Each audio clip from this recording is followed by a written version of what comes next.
Hey everyone, this is Some User Zoe, and I have been trying to get this video recorded for like a week or two now, and I just haven't found the correct words and phrasing I wanted, but I think I'm in a pretty good spot. What is this? This is a Google Doc that I made that is about 9 pages long that goes over what I would do if we're trying to limit combo's influence on the metagame and bring it down. That's kind of a lot of words just to say, how do we make combo weaker? And the main reason I wanted to make this is because I've seen a lot of people talk about how combo is too good, but not a lot of solutions brought up. And I think providing solutions and starting to talk about solutions is going to be is something that we should do as a community, because this is a community-driven format. And even though the council has the final say on everything, these conversations do help the council get more viewpoints and just like understand what people think, and also understand what options that there are. Of course, I'm not trying to say that these are the exact cards you should point. This is just a start of a conversation. There is a lot of conversation to be had, even just here. There's also a lot of conversation to be had. Okay, is combo too strong? That conversation has been had enough, and I believe that I would just be repeating things, but I can give a quick overview here. It's not really in my article. I say, like it's being posted somewhere. It's just a Google Doc. Before I get too far, I do recommend reading this either as I go through it or just all beforehand and pause this. I know that it's like not the most engaging thing if I just read off of this. So I want just to go over things very briefly and then add more that's not already here.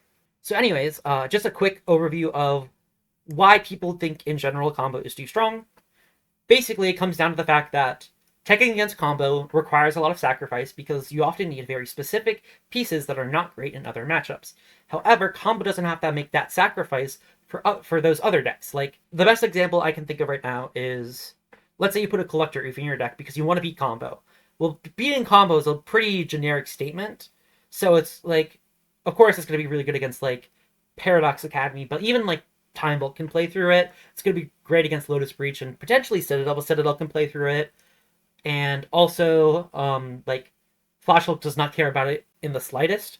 So it's really hard to say I'm going to tech for combo by putting in these few cards because combo is just such a broad category. And even like control and aggro, these are broad categories, but they're much easier to tech for. Okay, against control, maybe I'm going to bring in larger pieces that are going to get like more value so I can try to outgrind them, or maybe I'm going to try to get under them and under their board wipes. And for aggro, it's like, okay, maybe I go slightly bigger than them, and I start to bring in more board wipes so I can more consistently be able to wipe the board and like pivot to the end game where I turn the corner. For combo, there isn't really that like generic like sense of like, oh, if you want to beat combo, do these things. It's like, well, you're already probably playing Oppo and hand attack, and from there it's like, well, what combo are you trying to beat? And this is a problem seen in other formats, but it's less bad because sideboards exist and you don't have to play these cards in your main deck. Where for this format, since there is no sideboards, you have to put these cards in your 100-card deck, and there's a chance that you just don't see them against combo, and then you sit down, go against your control opponent, and you draw your like Rest in Peace, and it's like, well, this is fine, I guess. Or you draw Rest in Peace against aggro, and it's like, this card is 2 mana, do nothing, and I'm gonna die because I don't have a more like a removal spell or a board wipe or something else that would go in that slot. That would be more generic against a macro archetype than Rest in Pieces against combo. And combo right now, well, this all can be true, and it's pretty hard to change that. Combo isn't making these same sacrifices. They usually are able to play really efficient shooters still. They're able to play backup plans that make them really resilient. They're able to play a bunch of fast mana that isn't pointed, and even some that is pointed, to make their kills even faster. And it's just, they're not sacrificing as much compared to the fair decks. So, the goal is to reduce the overall impact of combo's influence on the metagame. I'm not trying to kill combo here. And even though you might scroll to the end and read the points list and be like, wow, she's really trying to kill combo. I'm really not. I don't think these changes really impact any's deck, any's like the core game plan of any deck. I think there's one change that I think is by far the most impactful out of these, and the other changes are just making the decks a little less consistent, a little slower, and overall just making the decks a little bit worse at all axes. I don't know English, even though that's the only language I speak. So let's get going. I used Canland decks. I am using since the last points update, and I'm using sorting by combo. You can also sort without combo. This website thing is great. This website is great. Thank you, Kelvin. It's a very useful tool to be able to see, okay, what decks are doing well right now, and like what are the decks from this sort of cycle. I'm going to be mainly focusing on the combo aspect, the combo decks here. Maybe if my thing would load, this is a my computer problem, not a Canland Dex problem. My computer is very upset that I have not restarted it, and maybe I should have, but we're here now, and okay, here we go. I'm going to be focusing on this mainly, these decks, and there's a whole bunch of these. Yeah, so I basically what I did is I went through this, and for most decks, every deck that I think has 2 or more entries, I did put into one of these categories. And then there's some that have one that I'm like, I didn't put in the category because like they didn't fit in the category. It doesn't make sense to make a whole new category for it. I just put it in artifact combo, creature combo, combo control, lotus centric, graveyard centric, tinker centric, flash centric, land centric, doomsday centric. This is of course not perfect. Like the first one you see right here is Time Vault, and it's like, well, that's kind of combo control. I'm putting it in the artifact combo space because I don't have a. I'm going to pull up a Time Vault list that I have. Here's a Time Vault list. I have it pulled up, and this looks very. I wish I also had a combo control list. I could pull that up thanks to Canland Dex. Thank you, Canland Dex. Combo control, Esper Thoracle control. We're going to pull up a list here. I swear I'm a professional. This is going to be a little rambly. I hope that's okay. If you want my more concise thoughts, I would just read the article. This is just more like here are my additional thoughts that maybe did not make the article, but I still think are worth talking about. Wow, my computer does not like me today. So let's just talk about, oh my god. Maybe I should do a restart, but at this point, I'm committed to recording this, and I really want to get this out. So, okay. So notably, what we see here is we see some amount of counter magic. We see, notably, I believe there are no board wipes in this deck. It is just, there's a bunch of artifacts to enable, like the Tolarian Academy type cards, the Urza Saga type cards, the Reshape and the Transmute artifact. There are some like regular control threats like Uro, Quantum Riddler, Wan Shi Tong. There's also quite a few cards that are like very combo focused, like Urza, Sowing Myco Spawn. It's not helpful that this is just showing basic island. Yeah, so this deck is very much split between combo control and artifact combo. I'm putting it in the artifact combo because I believe the versions of these decks, like this build of the deck, is very representative of kind of the problem with combo. And I'm not saying we should kill Time Vault in this current iteration, but this deck can very much function as a control deck, and it can very much function as a, okay, I'm going to Enlighten Tutor for a combo piece, I'm going to have a mana vault plus a key, and then I'm going to make a bunch of mana and try to kill you on like turn 4, or like turn 3, even. Or like give such an overwhelming advantage. And the deck doesn't really have to...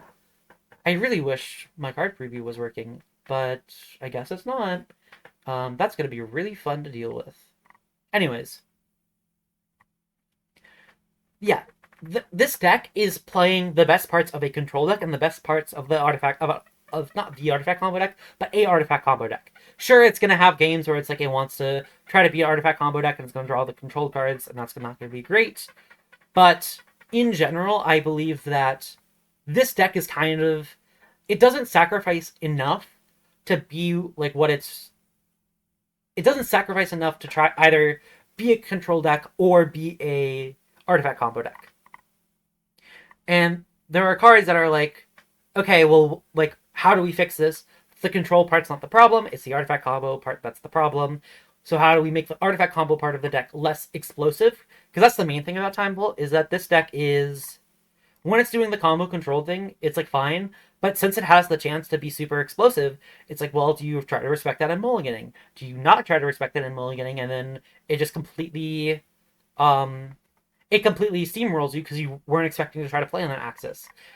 And of course, it's like, that's just, you have to know the matchup and you have to know how your opponent's going to maybe mulligan if you know that your opponent's going to be like, yeah, I'm just going to mulligan to a control hand and keep a lot of hands that, like, sure, if I hit like a really fast hand, I'm going to keep it, but like I'm going to just keep control hands and not try to race you, then you can abuse that. But like that's getting into the fact that it's like, well, you're kind of playing your opponent less so than playing the deck. Yeah, so we're just going to look at the as per the Oracle control list. My computer's on Canline decks. My computer's being a little bit not helpful right now. But the noble things about this list, I haven't pre-screened this list, so I'm not going to say this is like the best Oracle control list. I didn't really super pre-screen the Time Vault list either, but it looked pretty standard. If you look at this, it's very much so leaning way more towards control. It's playing a bunch of Gifts Ungiven is like a huge indicator to me that a deck is a combo control deck over a deck that can play a controlling role. Because a lot of times you're going to try to win with Gifts Ungiven as just like a one card win. Sometimes you're just going to try to assemble it manually. This deck is, if you see it playing way more counter spells and playing a lot more like the card advantage engines, in addition to um, like the control threats. Also, a notable thing is that this deck is playing board wipes, and as we see with the Time Vault deck over here, it's not playing any board wipes. It's trying to, if the control plan fails, it just tries to pivot to a like artifact combo win. If that's tab is going to load or not, I don't know at this point. There are a lot of, like this deck shares a lot more DNA with a control list that is like splashing a combo, where the Time Vault list that we looked at is much more a combination of the two, and I believe the artifact combo is a lot more present just because of how, like, you could argue that this is more like control leaning, but I believe that it is enough artifact combo that I will group it with that. Anyways, that was a lot about Time Vault. I believe that Time Vault's like the one that's like the most contentious when I say fast combo, and I do lay out a definition. Hold on, maybe if my thing would load. My computer's being not very nice right now. Okay, so if we go look at artifact combo, it's these are the usual suspects. There's like a few weird things if you get lower down. Some things that I think are really interesting. Graveyard centric combo is pretty much all Reanimator. There's a few, like there's a wide breach list that I included here, and none of it has a lot of representation. Yet the Reanimator players are like split between just playing like normal Reanimator or like a mid-range version. It might appear that my internet is not being cooperative, but let me go try to fix that, and then I will be right back. This trying to connect this might be here for a while. I don't know why it's doing that. Probably because my computer is not very happy right now. So we're probably not going to try to just stay on this tab for the rest of the video. Anyways, I talked about Graveyard Combo, which I think is really interesting. There is one Doomsday player. This is all from the same player, which I think is, shout out to them. They're fighting the good fight with Doomsday. Just letting you know, I did not think about the hits at all for Doomsday, and if it hurts you, I'm very sorry.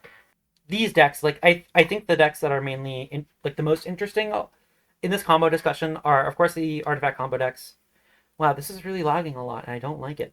The artifact combo decks, the creature combo, which we're going to exclude because creature combo and combo control are kind of like, they are hybrids. They're not fully combo, and the creature combo has the aspects of, they don't have all the aspects of fast combo, even if they're trying to like race a bunch. Where they're like, you can always use a Swords to Plowshares on a Nadu, and it might not feel good, but it is like a way to disrupt them. And you can use your creature removal, which means that if creature combo is the best thing, like you do have a very generic answer to put in. And combo control, you can mostly fight on the same axis as you can control. There are some differences. Hey, look, the trying to load thing is gone. Hopefully it'll stay gone. The combo control thing is like, the combo part of the deck is a very minimal part of the deck, and a lot of the times they're not going to win by, the way that they win is, oh, I'm going to combo kill you eventually. So you can tech for them the same as control with some variations. Notably, like the Graveyard Centric combo, the Land Centric combo, and the Doomsday Centric combo, none of these have enough results for me to say are problematic. Even if, like, usually like my bar, at least when I wrote this initially, was 5 or more. Some decks are like getting closer to 5 or more that I like would not think are at all problematic. Like, I'm gonna hate on Doomsday Breach a little bit. I think Doomsday Breach is very much a outdated thing at this point. The point of it was to put in another way to win in your Breach deck. So if Breach got exiled, you didn't lose. Lotus Breach these days have 4 different ways to win at this point, and even if you exile like the Fantasticar, Tendrils of Agony, and Brain Freeze, you can still win with an Atraxa, which I literally did the other day. I Oath of Druids, I milled those 3 cards, and they had a Scavenging Ooze with 3 activations. They exiled those 3 cards from my graveyard, and I just killed them with an Atraxa, and I probably could have killed them with a Tezzeret World Captain that was left in my deck as well. Sorry, Doomsday Breach players, I feel like there's not a huge reason to play the deck anymore, but some people are like way more comfortable with it, and I do think it is an easier deck to jump into than Lotus Breach, so I there is value in that. Notably, I do want to point out though, while combo control is like the third most by quite a large margin, it's like right, like you have the like 20 or less, and then you have the like 40, like the ones in the 40, the two in the 40s. A lot of this is spread out against a lot across a lot of decks. Like even looking here, I'm like, are we sure that this is 32? And I like no, I'd like counted a trillion times to make sure that it is 32. There's a lot of one ofs in here, and there's like a few two ofs, and like just recently, Jeskai Slushy hit the 7 deck mark as I was updating the deck lists recently. I've said a lot of nothing so far. I think it's very interesting how we group these decks together. Yeah, so a lot of these complaints with these decks are not with like, oh, graveyard, like L combo's too good. We have to hit the graveyard center combo, we have to hit combo control, we have to get a creature combo. It's these fast combo decks, which I haven't landed on a really good definition I liked. I do like the definition of one deck with at least 5 or more decks results in slots points change, and I say all of them devote slots in their deck to have the ability to erase other decks as one of their game plans. This is a very weird way to word it, and I'm not really happy with it. But basically, what I'm trying to say is that these decks, their goal isn't to like unlike combo control, unlike creature combo. I feel that these decks' main game plan, or one of their primary game plans, are I'm going to try to win as fast as possible. Like even decks like Flash Hulk, even decks like Paradox Academy and Time Vault, which are not as fast, they are doing their thing as like fast as they can. And Time Vault is the one that's like, well, it's a little less true because Time Vault can play a controlling game and go long. But like I explained earlier, I believe Time Vault, how it's currently constructed, is very much built to abuse the best of both a combo control deck and a traditional combo deck. And I believe that the traditional combo deck side is the part that if we were to hit Time Vault, because even though Time Vault isn't like is the one deck that doesn't fall under this category like the most cleanly, it is by far the most popular combo deck. And like the most popular deck, I think maybe besides Jeskai, but they're like neck and neck. Even this points update, they're very close in representation. I say some things about like meta percentage. This is just like stuff that I feel like is neat to know. Like 12 to 16% of the meta is fast combo. Since this like last point update, and this is on Canelandex, which only sources the winner's archive, so it doesn't mean that it's really like a perfect representation, but I do think it's like nice to know that it's like, okay, these decks are a noticeable amount of the metagame, and unlike a deck that was like 12 to 16% on its own, which for our format would probably be very concerning because we have a lot of deck specialists and we have a lot of like one tricks, and we have a lot of variety. Like the format's very open in what you can play. Having a singular deck be 12 to 16% would be alarm bells for us. Having an archetype isn't that much of an issue, but it's like, well, you can't really tech against this archetype as well, and so it's really difficult to really say, hey, I'm gonna try to beat this archetype and like beat these group of decks. Like I said earlier, if it's aggro, there are very easy things to do that. They're gonna hit most, if not all, aggro decks. Same thing with control, same thing with mid-range. There isn't really that for combo, and fast combo in particular. Next I'm going to lay out like what we can do. Basically, we can make other decks stronger or make combo weaker. I'm not really going to talk about most of these. Like, of course, we're not going to unpoint Naughty or Psychic Frog. Natural Order, I think, is interesting just because, like, it is a way for a green-based creature deck to say, on like turn 3, because I went like Dork into like a 3-drop that applies pressure into Natural Order, sacrificing the mana Dork to get a, let's just say it's like an Archon, a Valor's Reach, or a Rurik Thar. Those are the two I label in the article. Like, that is a very solid game plan against combo. However, it does have pretty negative ramifications on like the fair decks, because if a green fair deck pairs into the mirror, like having it's like, oh well, both of us are going to be a natural order, which is going to be a huge blowout if we draw it, and just having it makes the format more swingy for those matchups. I'm not sure that's a net positive, but if a lot of these changes are going to be from like the singular focus of let's make combo better. Oh, let's not make combo better. That's the opposite of what we're doing. Um, let's reel in combo a little bit. I think natural order does do that, but I also think, and it's not like oh technically Nadu would do that, but like it's not in a way that's interesting. Same thing with Psychic Frog. I also put Reanimate in this category of very polarizing in fair matchups, but it does have applications into combo, either through reanimating something like a land cycler early, or being just like an Unearth, which is like, sure, Unearth isn't a... Like, it's a card that you can just play, but there's only a few Unearth effects, and Reanimate is by far the best, so it would see play in more decks, which means like if a combo deck Abrupt Decayed or hand attacked away your Hate Bear, you can easily buy it back. But once again, like, same reason for natural order, it's just a maybe. Strip Mine, I know Strip Mine is very frustrating cards, and it leads to non-games. However, it disproportionately impacts combo. I say it a little bit here, but basically, there are combo decks that are like, I'm gonna hit 3 lands, and then I don't want any more lands. And how combo decks function, for the most part, is they win all at once. So instead of like incrementally doing more and more damage with you by putting creatures on board, like aggro does, if you strip mine an aggro opponent, they're still gonna have their creatures on board. Where, for example, this is an example I might bring up a lot. I did in previous recordings of this. Lotus Breach, for example, likes to set up on the first 2 turns, and on turn 3, plays a 3-mana tutor that finds Lotus, and then on turn 4, plays Lotus, plays a tutor that finds Breach, plays Breach, recast Lotus, recast a tutor for a mill spell, and then mill spell to win. If you strip mine the Breach opponent before they cast that 3-mana tutor, they are fully delayed by a turn, unless they have some other source of acceleration in their hand. Which is not true against other decks. And decks trying to go long, like midrange and control, can draw out of the strip mine. For the other combo decks that are like, I want to actively play more lands than that, they often have like a Tolarian Academy or Urza Saga, which hitting with a strip mine it will be very disruptive to their game plan, more so than other decks. I think Strip Mine is one of the few tools that I believe works against all fast combo.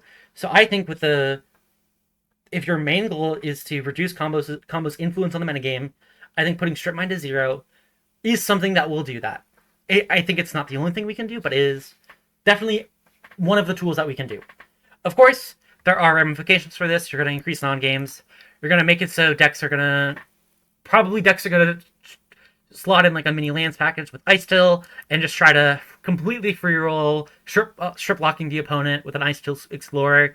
Is that fine or not? You can leave that up to you. But I think if we're saying combo is a problem, this is a way that we say this is the solution. True does nothing against combo, so for this purpose, we don't want to release it. White Plume is basically in the realm of Nadu and Psychic Frog, where the cards are technically good against combo, but they're like miserable in fair matchups. White Plume is a lot more pointed for its play patterns than its like actual strength, just because like turn 2 initiative out of like a green-based creature deck is like, does anyone want that? Even if like White Plume is on the weaker cards on the list theoretically that we could take off, so it would have less of an impact on the fair matchups. It also has less of an impact on combo. I think White Plume, I like where White Plume's at, and it wouldn't help against combo. Red and 6 is a magic card on the points list. I give this a why not, because I feel like it's technically okay against combo if you can land it on turn 2 to get your card advantage engine going, so then you can start interacting with them. But the decks that can do that are very narrow, because you kind of need to be a blue deck, so that leaves it in Teamer or 4-color. Nobody's playing Teamer for good reason, and then you have 4-color decks, which it would make check better into combo, I guess, and like Sans Black would be a little better as well, but like no one plays Sans Black, no one plays Blood. Not saying that people don't play those decks, but like very few people play those decks. It would be buff to those decks. I think that this is like by far, like if you could remove one card from the list and have it not do anything, it would be Ren and 6. I know some people are like scared of getting rid of this card. I'm just not. We're not going to go back to check dominance. A lot has changed, even though it's like, well, Minsc and Boo and Ren and 6 are both like the reason to be in red-green. Every deck's gonna, if they're one of the 2 colors, gonna splash for that. And it's like, well, that's not really true anymore. The card quality overall is higher, so you have less of a reason to splash because your overall... We haven't been getting a lot of cards that are outliers in power level. Like, we're not seeing more Minsc and Boos and White Plumes and you can argue Renin 6 is that power level for slower decks. But we are seeing a lot more cards like Quantum Riddler, Wan Shi Tong, cards like even just like random role players like Emeritus of Abundance and Vastland Scavenger, just like cards that literally just came out, or Black Widow Super Spy, or just cards that are overall raising the floor of the power level on decks. Golem and Biddler coming out recently as more like 2-drops that like give you card advantage in some way, but Golem does it less so, but it's like a lot more aggressively slanted. The overall floor of power level floor of these decks are rising, but the ceiling of the cards that they're playing are still around the same. So that makes these point outliers have less reason to splash for them. And a lot of the main reason is Renin 6 was like the reason blue 4-color decks were like splashing. Not the reason, but it was one of the reasons. But that's just like, you don't have to do it anymore. So cards like Renin 6 and Minsc and Boo that have Minsc and Boo has come off the list, and like Renin 6 I believe can come off the list. Cards like White Plume Adventure and Reanimate and Psychic Frog. Sure, you could splash for these cards, but these cards were a lot more, I feel, pointed for their... they were not pointed because of their splashability. Minsc and Boo and Renin 6 were pointed because of their splashability. And I feel like though that reason for these cards to be on the list is not really true anymore. That's a complete side tangent. Anyways, the other cards on the list, this is just saying that you probably shouldn't put Strip Mine and Renin 6 down in the same update, so we're going to choose Strip. And one day Renin 6 is going to be free. The rest of the cards on the point list, I feel like help out combo. The one that maybe you could argue is Fourth Terralingus, but it's also like a Psychic Frog argument where it's like, do we really want this card at 0? We could decrease fast mana. 6 of these are, 6 of the 7 I pointed out here are the 3-pointers, which is like, why are we putting those to 2? And one of them is Ancient Tomb, which is like, I guess you could argue Ancient Tomb can have out the aggro decks, but then also the combo decks start to play it and get faster, which is like, that's the opposite of what we want to be doing. And then there's also like, there's a whole bunch of cards on the list just because of combo. I list some cards here that are like key cards in the deck. I put like every single pointed card that the deck has played in like the past points update, or like even just in general, I think. I think since the last points update, Paradox Academy is like the one deck that like its point spread does not matter beyond this card to Iron Academy, so... And then I also go through unpointed cards. I would recommend reading this portion of the article because I'm only going to talk about the things I think are interesting. Like I say, where is it? Gamble for Lotus Breach is like a card that you could point out of the deck. But like I don't think that's very interesting to talk about because it would be just to hit the Lotus Breach. Anyways. The first thing I am going to talk about is I call it the nuclear option. Just saying, okay, the decks are built around these cards, let's just increase the points on those cards. So you force the deck to pay more points, and it's not like, oh, they cut a card, but they're still playing like the same core points. They don't cut any pointed cards. It is valuable to say, hey, you have to pay more points for the cards that define your decks. I think it's also valuable to say, hey, this option that you had before, you now have to pay points for it, and it removes that card from the deck or removes another pointed card from the deck, instead of just removing the option of points that it has. For this reason, I think the one increasing the 7-point cards to 8, I think are all very lazy. I know that we did this with Ancestral Recall, but I personally think, and I know many people agree, that Recall at 8 is not embarrassing, but it's unideal. Just because it really limits deck building in a way that's frustrating. And like, sure, you could argue with these lower point cards like Citadel Storm, it's like, well, we have like 9 points locked in, so if you increase the point of Tinker, it's like it removes our flex slot. And it's like, well, this is technically true, but it's also true that like you're not actually forced to play Mystical Tutor, Vampiric Tutor, Imperial Seal, Mana Vault. Those are just options that you have decided are the best. So you're not forced to play with those cards just to play Tinker. You have to pay 8 points for Lotus to play Lotus State. You have to pay 8 points to play Ancestral Recall. And sometimes that's going to be the best solution. I think if we can avoid it, if possible, that would be great. And I think for all of these, we can. Lotus State will also just kill Lotus Breach as a deck, and Lotus DT as a deck. Lotus DT, I will talk about later, but I think Lotus Breach, we don't have to kill it. I think that deck can exist to be fine. I just currently think that like, it's a little bit over the line. I am, of course, biased because I keep winning with the deck, not to brag, but... Yeah, Lotus... I don't think we should kill any, like, popular deck, just because it's a little too strong, and I don't believe these decks are actually too strong. Tinker to 4 and Academy to 2 are the ones that are interesting to me because they still open up deck building. Very much so Academy to 2. I talk about this later with Urza Saga to 2, where it's like technically Academy to 2 and Urza Saga to 2 kind of do the same thing because the same decks will often play both Saga and Academy. However, with Academy, there are capital A Academy decks. Like Paradox Academy is a deck centered around Academy. And there isn't really a deck like that for Urza Saga. You could argue Time Vault is like that, but it's just a very good card in Time Vault. And I feel like if decks are built around a specific card, I'm more keen to point the card that it's built around instead of a card that's just like good in those decks that those two cards happen to be in the same deck. Tinker to 4. I talk about Citadel one later. I personally prefer Tinker to 4 because I think Tinker is the broken card in that situation. Even if Tinker is not getting Citadel, I think it is very frustrating, and I think we're getting better and better targets over time. Sure, Citadel is currently the best, but I think also putting Citadel to 1 isn't like preserving some non-Tinker Citadel deck that literally cannot exist if Tinker is at 4. Like, let's say Lotus Tinker was a deck, and it was really popular, and it tinkering for Citadel is problematic, and the deck should not be able to do that, but Lotus plus Tinker isn't inherently problematic, then I could see, okay, Citadel goes to 1. Kind of like how Recall Mystical Fourth was like problematic together, but if you just had 2 of those cards, like Recall Fourth, Recall Mystical, or Mystical Fourth, it's like those cards are fine. And Mystical to 2 kind of, in addition to doing other things in the meta, boxed out that point spread in a way that I think could be done with like a thing like Tinker to 4 or Academy to 2. Yeah, I think there are options. I think Academy to 2 actually does this. I'm gonna shit on Time Vault a little bit more. I think Time Vault is a little bit silly that it gets to play. It gets to play Mana Vault to make its Busted Start more busted, and Academy to both have really insane mana starts, but also get to like a mid game or late game position where it's making so much mana and just you're overwhelming your opponent with advantage.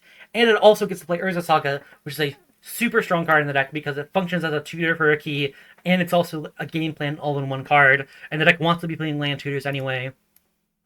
I think Academy to 2 is like that's the kind of thing that like it's a thing where it's like having these cards exist specifically together. This specific 10-point spread is problematic, and putting a point onto any one of those cards disrupts it in a way that I think is healthy. There are other pointed cards. There's a ton of pointed cards that I don't talk about, but these are the ones I think are interesting. Like the top deck tutors, do see play in quite a few decks, but they're just the most efficient tutors. Like if we put MCL to 2, people just move to Wishclaw Talisman or Chain of Pact. If we put Mystical or Vamp to 3, well, we would have to put both to 3, most likely.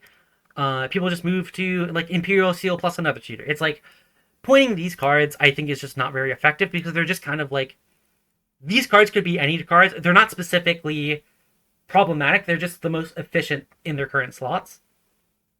I talked about Urza Saga 2 already. Mana Vault is another way to, like, slow down these decks because making them pay more for their fast mana.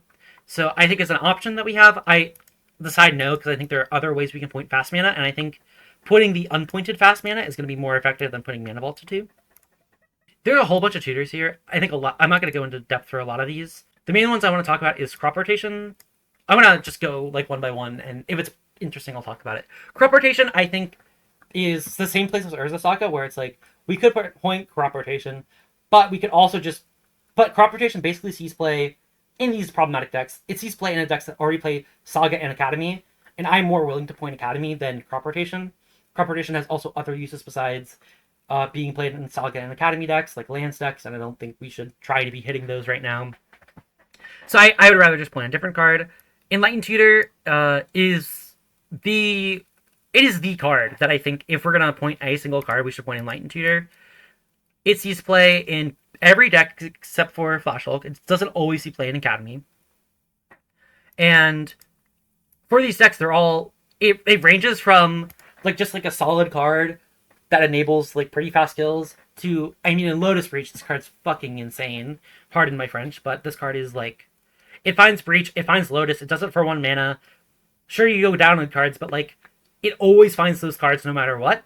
And there's just not a card that does that. Like, Gamble is the other option. Like, even for 2 mana, there's not a card that says, hey, no matter what, you find either Breach or Lotus. It's like always conditional, or it's 3 mana. So this is 2 mana better than other effects because it's unconditional and it finds either, which you have to go to 3 mana to get that. And it's like, yeah, this card's LST's play in other decks. I think Enlightened Tutor is she win. Transmute Artifact, and I put it somewhere else. Where did I say Transmute Artifact? Transmute Artifact and Profane Tutor. I knew I grouped this with another card. These cards are less efficient tutors that see play in multiple decks. So I mark them as maybes. I think they are options that we could do, and I'll talk about Profane Tutor more. Transmute Artifact is interesting because it sees play outside of decks that play Urza Saga and Academy, so it is an option to reduce power level on that. But these cards I think are just pretty like generic.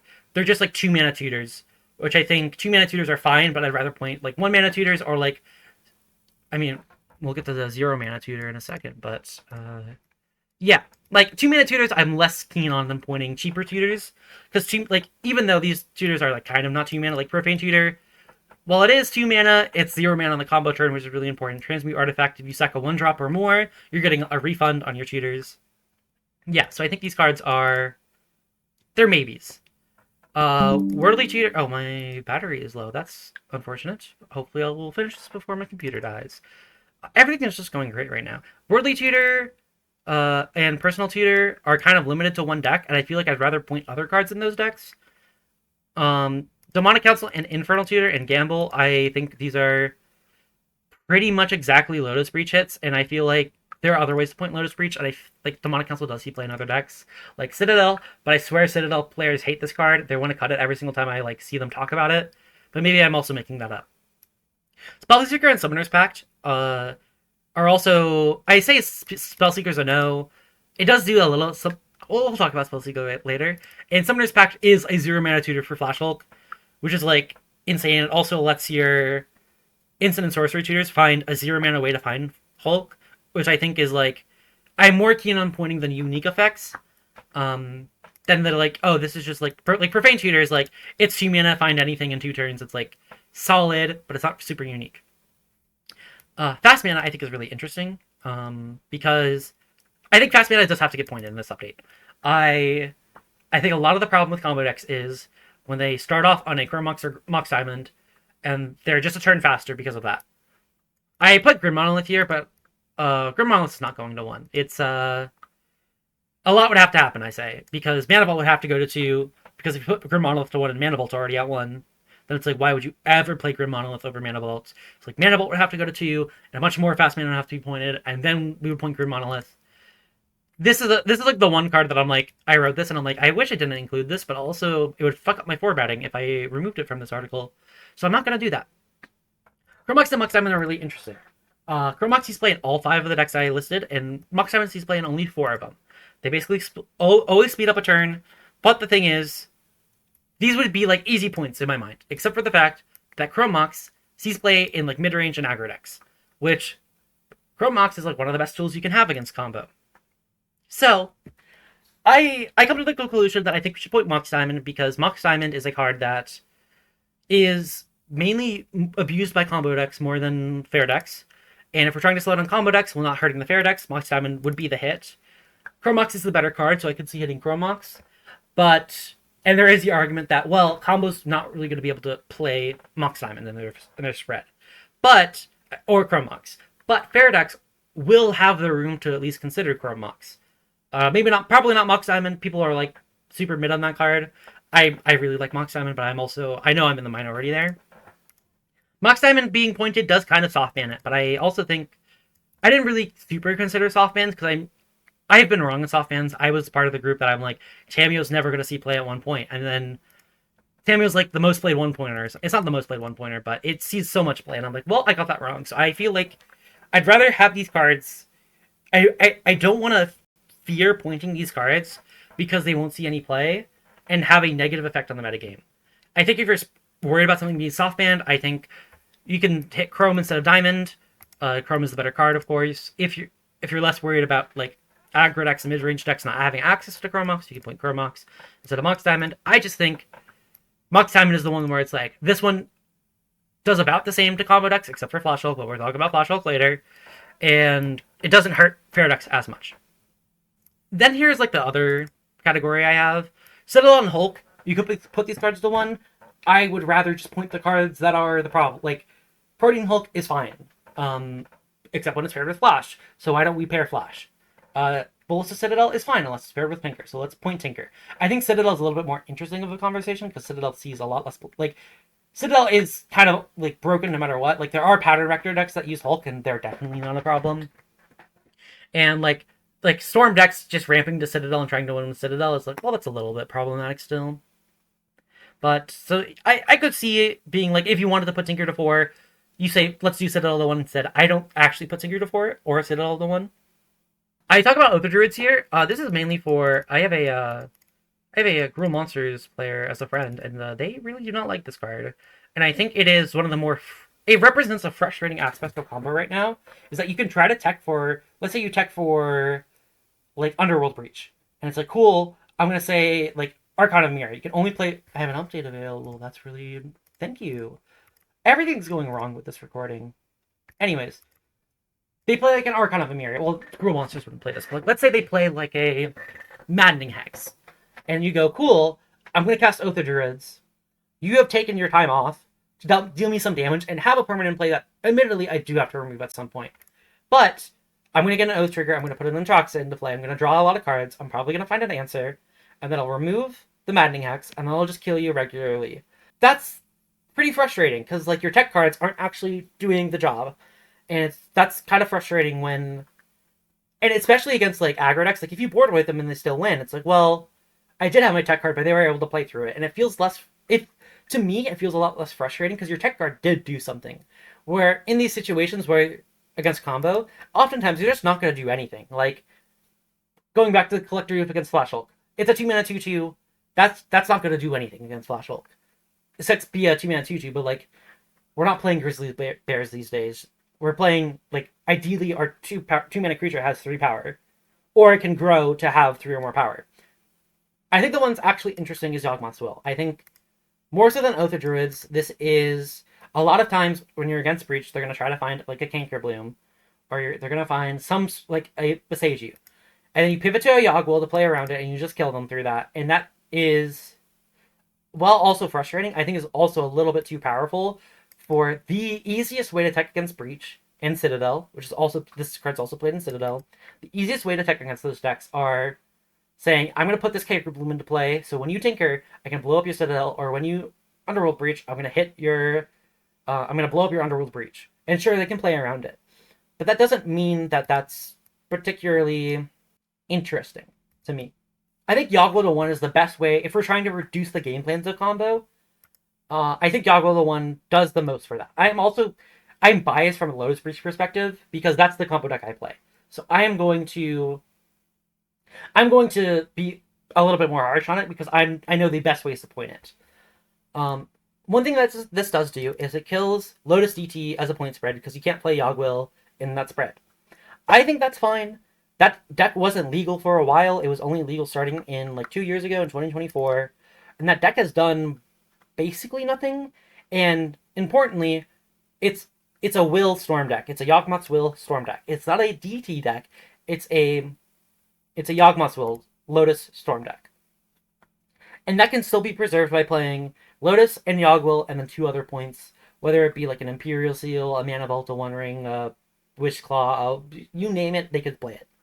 So that deck is, it's, that 1 point spread is killed. And I think we're going to have to do something. There's no perfect solution here.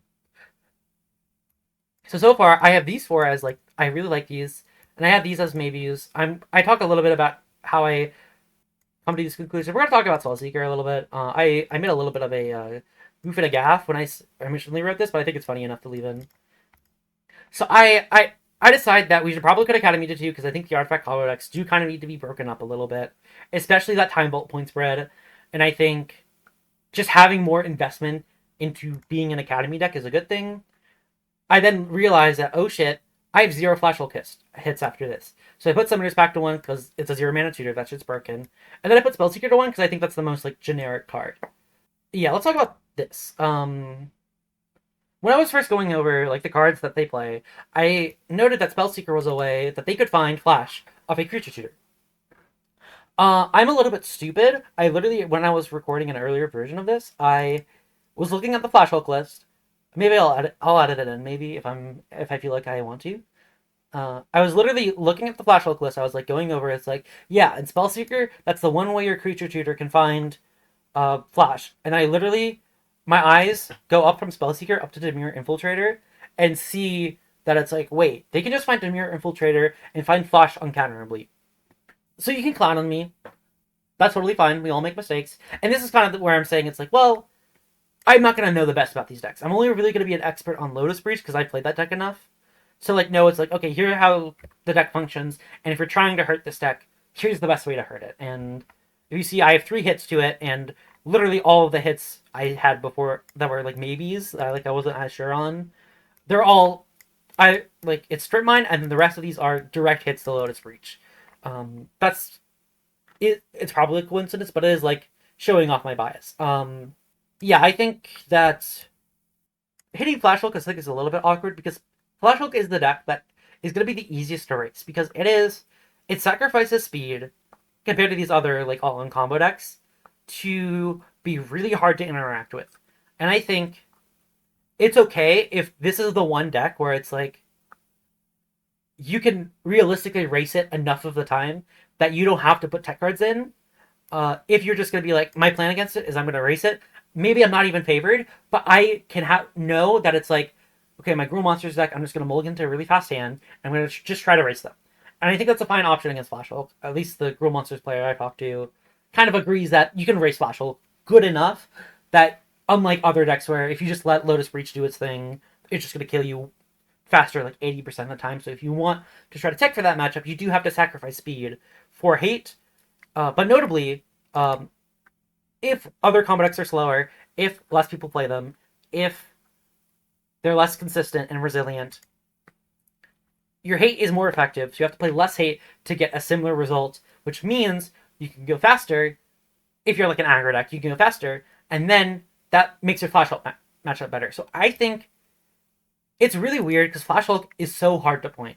Because even with these 2 points, they just cut either Vamp or Mystical, and then they put in these 2 cards still as their point spread, and then you just cut Vamp or Mystical for any card. That's at 0 points. And it's like, well, we put 2 points in the deck and we made 1 change to their 100 card. Which feels kind of frustrating, where it's like, at least for these other things where it's like Mox Diamond and Lightning Tutor are pretty much like 1-to-1 hits. Yawgmoth's Will and Telerate Academy are hits where it's like these cards are gonna like you tutor for them pretty often, so they will affect your game plan. If you cut Academy or if you're cutting another pointed card, odds are that you're also tutoring for that pretty often. So it's like reduces that.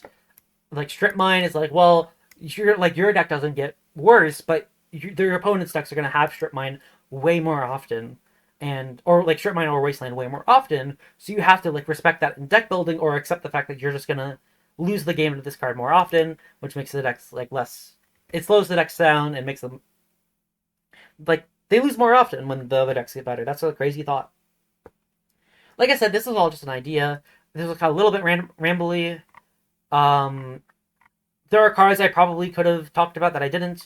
There are probably I'm probably wrong about some or all of these cards. Like I think like Strip Mine, like all of these have negative effects in my opinion. I think like just pointing a deck like a card for one deck is kind of frustrating when that deck isn't clearly super strong right now. I think Strip to 0 has some unfortunate play patterns. Yogwill to 1 kind of kills Lotus DT as a spread, which I think is really iconic. Academy to 2 is like I think Academy 2 and Lightning Tutor to 1 are like the best possible changes to make. Mox Diamond to 1 is like it might just end up as a dead card on the list. If there was an easy option, I think we all would have found it by now. And I think some of these options are like the easier ones, like Tolarian Academy and then Lightning Tutor. I think like those are slam dunks, and I would very much encourage for those to happen. But these other changes, I'm like, if none of these changes happened, and like I would expect something else to happen in return. Like if these changes didn't happen, like maybe Chrome Mox went to 1 instead of Mox Diamond, and instead of like maybe we like cut off these 3 changes and we put Profane Tutor to 1 instead. Of course, that has a downside as well because Profane Tutor is a lot more embarrassing than the other cards we're pointing here. And I don't think Profane Tutor would see a lot of play. It's kind of like a Wish Claw that we're putting on the list, but it's even less appealing than Wish Claw in my opinion. Yeah, it's like, well, okay, then you're still hitting Flash Ult still, and you're also hitting like Lotus Breach and Citadel, but you're not completely killing Lotus DT as a spread. All of this to say, this is just a start. If these changes, I honestly like this is just one person suggesting these changes. If all of these changes happened, I would not be particularly happy because that means that somehow the council like either came to the same conclusion on their own, which I guess that would be fine, or they read this and that's all the thought that they put into it, which I would not be. I This is a very complicated topic, and there's not an easy solution, and I would like conversation to happen, and I'd like a lot of thought to be put into what actually changes are made, because I do think there has to be changes to be made. I think if you go to like a bird's eye view, the format does look pretty good right now. There's not a really huge outlier, but combo is pretty stifling on the format in like a way that I think could be improved. And I think, like I said, I don't think any of these changes really kill combo. Um, I like decks are gonna get worse, but that's fine. And even like, and I think to it's very hard to try to argue that with even just, like these 7 changes I made, that like if a deck is super top tier, unless we literally point the deck to a point where it can't exist, it's gonna be hard to point a deck so much with just 7 changes even that it moves from tier 1 to completely unplayable. Sure, it might move down to tier 2 or tier 3, but in this format, you can win the tier 2 and tier 3 decks. These decks still have advantages over other decks, and these decks, like, if you put time into them, you're still going to have, like, a pilot advantage. All this to say, I hope you enjoyed just hearing my thoughts about this. I hope you got something out of this, and yeah, I don't think I have much more to say. If you disagree, comment or write me a Discord DM or send me a carrier pigeon or whatever. If you want to clown on me, feel free to do so. For thinking Spellseeker was the only way Flash will confined Flash off a creature cheater. And yeah. Please also understand that I'm just like, I'm not. This is like not like trying to me push my agenda. I do think that these are the changes I made would be beneficial to the format, but I also understand if you disagree. Just try to be like respectful about it, and just be a decent human being. And yeah. Anyways, if you skip to the end just to see this, combo dead. We're trying to kill combo and hide your dark rituals, hide your line side diamonds. Because they're next.